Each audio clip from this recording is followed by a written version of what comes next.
नमस्कार दोस्तों, मैं डॉक्टर सिद्धार्थ तुलकर, आपका कैंसर एक्सपर्ट। आज मैं आपसे कैंसर से जुड़ी चर्चा को आगे ले जाने आया हूँ। पिछले कुछ वीडियोस में हमने ये डिस्कस किया कि कैंसर क्यों होता है, कुछ लोगों में ये बीमारी क्यों होती है, इस बीमारी को ट्रीटमेंट कैसे किया जाता है, और लास्ट वीडियो में हमने ये डिस्कस किया कि पैलिएटिव केयर का मतलब क्या होता है। अब पैलिएटिव केयर से ही बहुत ज्यादा जुड़ी एक जो टॉपिक है वो ये है कि कैंसर रिलेटेड पेन, मतलब कि कैंसर के पेशेंट्स को जो दर्द होता है वो क्यों होता है और उसका निवारण किस तरीके से किया जा सकता है। तो आज हम यही डिस्कस करेंगे। तो सबसे पहले कैंसर रिलेटेड पेन को समझना जरूरी है। हमें ये समझना जरूरी है कि इसके क्या क्या कारण हो सकते हैं। तो सबसे पहले उसी को समझते हैं। तो देखिए, कैंसर के मरीज में कैंसर से रिलेटेड जो पेन होता है इसके बहुत सारे रीजन हो सकते हैं। सबसे पहला रीजन ये है कि जब कैंसर सेल्स बढ़ते हैं और एक ट्यूमर फॉर्मेशन करते हैं, ये आजू बाजू के टिश्यूज को इन्फिल्ट्रेट करना शुरू कर देते हैं। इस इन्फिल्ट्रेशन में कई बार कुछ नर्व्स को भी वो इन्वॉल्व कर लेता है। इस डायरेक्ट इन्फिल्ट्रेशन के कारण और इन्वॉल्वमेंट के कारण नर्व्स इरिटेट होना शुरू हो जाती है और उसके कारण कैंसर पेन कॉज हो सकता है। दूसरा कारण ये है कि जब ये कैंसर सेल्स बढ़ना शुरू हो जाती है तो इसके कारण एक प्रेशर इफेक्ट आता है, और ये प्रेशर इफेक्ट जो रहता है इसके कारण कैप्सूल डिस्टेंड हो सकती है, आजू बाजू के टिश्यूज जो है उनमें कंप्रेशन होता है, और इस कंप्रेशन के कारण भी अगेन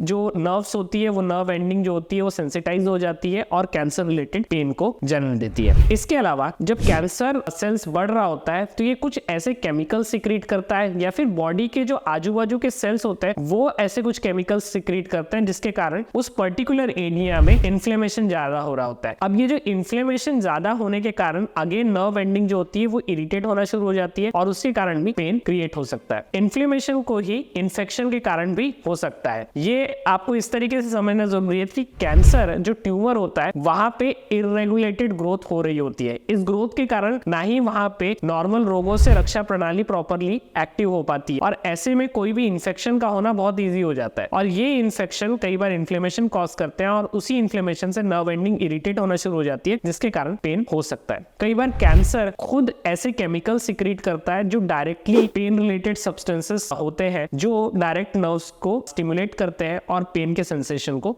बढ़ा देते हैं। अब ये तो हो गए कि वो कॉजेज जिसके कारण पेन होता है, लेकिन कुछ ऐसे भी कारण हैं जिसके कारण पेन, जो एक पेन होता है उसका जो फीलिंग होता है ये बहुत ज्यादा कैंसर के पेशेंट्स में बढ़ जाता है। तो इसको भी समझना बहुत जरूरी है जब हम कैंसर के पेशेंट्स के पेन का इलाज कर रहे हैं। तो कुछ साइकोलॉजिकल फैक्टर्स होते हैं जब हम कैंसर के पेशेंट को देखते हैं या ऐसी कोई बीमारी का डायग्नोसिस होता है तो कई बार मरीज काफी चिंता में होता है, और ये जो चिंता या एंग्जाइटी है, इस एंग्जाइटी के कारण जो पेन का परसेप्शन है ये कई बार काफी ज्यादा बढ़ जाता है। तो ये भी एक रीजन हो सकता है पेन के परसेप्शन के बढ़ने का। इसके अलावा कई बार कैंसर के मरीजों में डिप्रेशन भी होता है, या बहुत ज्यादा स्ट्रेस होता है इस बात से कि आगे क्या होने वाला है, फ्यूचर में उनका क्या होने वाला है, और ये जो फ्यूचर की चिंता होती है या डिप्रेशन होता है इसके कारण अगेन जो पेन का परसेप्शन है वो बहुत ज्यादा फील होने लग जाता है। कई बार मरीज जो है वो सोशली आइसोलेटेड रहने लग जाता है, या फिर जो अपनी नॉर्मल एक्टिविटी है उसको भी रिस्ट्रिक्ट कर लेते हैं, और इन सब के कारण उनका जो पूरा फोकस है वो कैंसर रिलेटेड सिम्टम्स पे आने लग जाता है, और ऐसे में भी पेन का परसेप्शन बहुत ज्यादा बढ़ जाता है। तो अब हम इसको रिलीव कैसे कर सकते हैं, हम इसको ट्रीट कैसे कर सकते हैं। तो मैंने जैसे कि बताया कि जब ट्यूमर बढ़ रहा है तो हम ट्यूमर की ग्रोथ को हम रोक सकते हैं। ग्रोथ को रोकने के लिए हम क्या कर सकते हैं, हम कैंसर डायरेक्टेड ट्रीटमेंट कर सकते हैं। Cancer directed treatment in the form of surgery. अगर कोई बहुत बड़ा ट्यूमर है जिसके कारण पेन हो रहा है तो हम उस ट्यूमर को हटा सकते हैं ताकि जो कंप्रेशन हो रहा है उसके कारण उसको हम रिलीव कर सके। दूसरी चीज ये है कि अगर हम ट्यूमर को ऑपरेट नहीं कर सकते तो हम उस जगह पे रेडिएशन दे सकते हैं, और रेडिएशन देके उस ट्यूमर को छोटा कर सकते हैं, और उससे भी हम पेन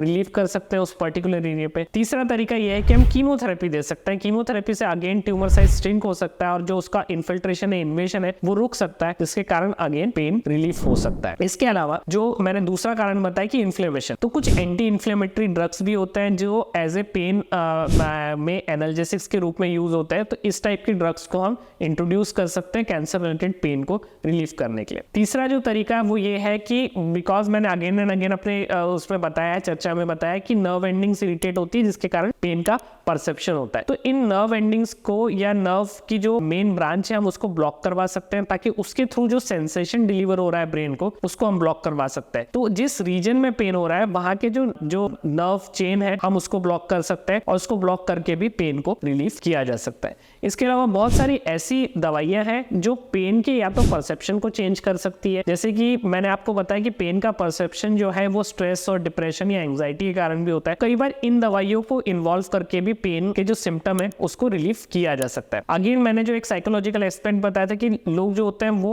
सोशली आइसोलेट हो जाते हैं या अपने काम को जो है वो करना रोक देते हैं जो नॉर्मल एक्टिविटी में, और ऐसे के कारण उनका सारा फोकस पेन पे हो जाता है। तो अगर वो एक्सरसाइज अगर मरीज कर रहा है, एक्सरसाइज का मतलब जैसे कि वॉक कर रहा है या कोई दूसरी फोकस्ड एक्टिविटी कर रहा है, तो ऐसे में आपका जो पेन के ऊपर से ध्यान है वो आपका हट जाएगा, और ऐसे में आपको जो पेन के कारण डिस्ट्रेस हो रहा है वो रिलीफ हो सकता है। इसके अलावा बहुत सारी ऐसी दवाइयां हैं जिनको हम पेन के लिए इस्तेमाल करते हैं नॉर्मल मरीजों में भी, और खासकर कैंसर के मरीजों में जिनको पेन हो रहा होता है, जिनको हम नार्कोटिक एनाल्जेसिक्स और नॉन नार्कोटिक एनाल्जेसिक्स आते हैं। तो इसमें कुछ नार्कोटिक ड्रग्स भी होते हैं जिनके लिए बहुत ज्यादा लाइसेंसिंग लगती है। तो ये सारी दवाइयां भी आप एक रजिस्टर्ड प्रैक्टिशनर के पास पा सकते हैं, और इन दवाइयों से भी पेन को काफी हद तक कंट्रोल किया जा सकता है। तो ये सारी चीजें जो होती है कलेक्टिवली पेन मैनेजमेंट का पार्ट होती है। आज के लिए बस इतना ही।